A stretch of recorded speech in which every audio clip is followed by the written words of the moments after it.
So Travis, you and I talked before, and you know the world knows you from television. They don't know all the other stuff you did, but you've had security clearances, high level, doing work for different agencies for a long time.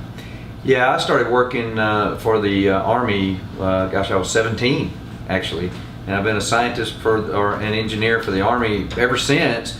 There's about 7 years in my life where I went into the private sector and worked for the intelligence community as a contractor, and then I went back into civil service, and I've been doing that my whole life, and I've had a security clearance for decades. Did you need permission to be the scientist on TV? Oh yeah. In fact, before I was on TV, I also write science fiction novels.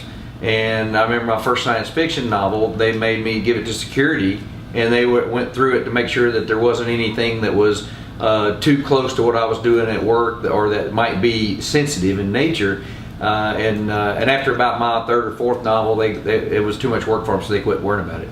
Did you have to tell them, hey, this is the parameters for what I'm going to do on television? I'll be the scientist and I'll be a debunker if it's necessary. And every single time I would go on TV or as any kind of news appearance or anything like that, I would always tell them, you know, I'm doing this, I'm going to say things, and depending on which legal person they had me talk to at each time, what I was told I could and couldn't say was different every time. They didn't really have a good standard thing. Just don't say anything. You're not giving an official a DOD statement. You're giving a Travis Taylor private citizen statement, and that's typically how I always treated it. And in some cases, I could say I work for DOD, then they would change their mind, say, no, you work for the Army, then they change, no, don't say Army, just say defense industry.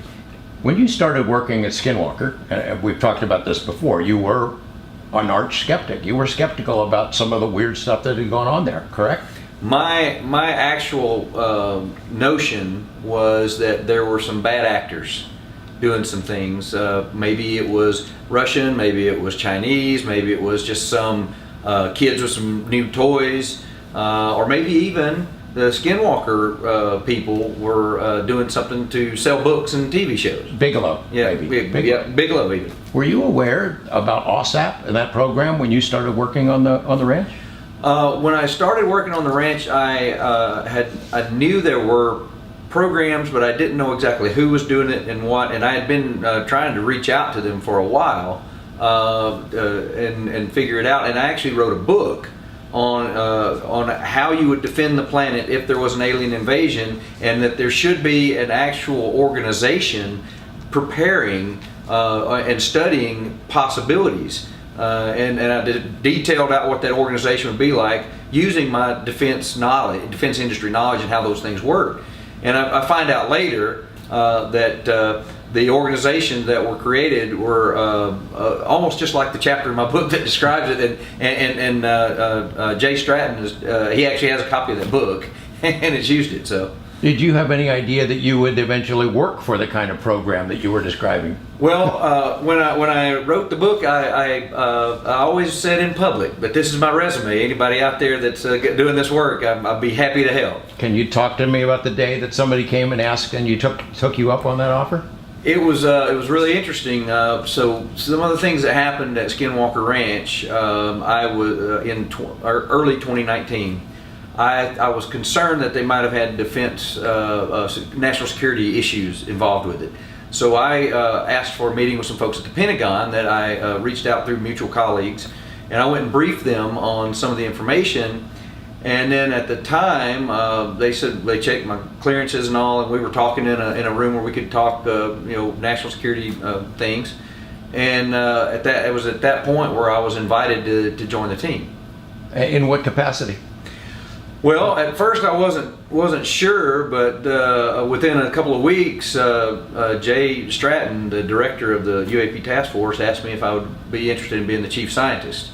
And I was like, yeah, absolutely, of course I would. I mean, you're the chief scientist for the UAP task force, and you're the guy as the scientist on Skinwalker Ranch. People's heads are going to explode when they realize that. Yeah, and there's nothing. I wasn't hiding anything from anybody. We weren't sure of the sensitivity of our positions, and there was public affairs issues, and there was also the question of, are we prepared to handle the press response and the Freedom of Information Act response and all these things? It wasn't because it was all cloak and dagger, Do you find it as at all a conflict of those two roles? You're working for the UAP task force, looking at big picture stuff, and then being specific to the ranch. Is it, you ever have trouble wearing two hats at the same time?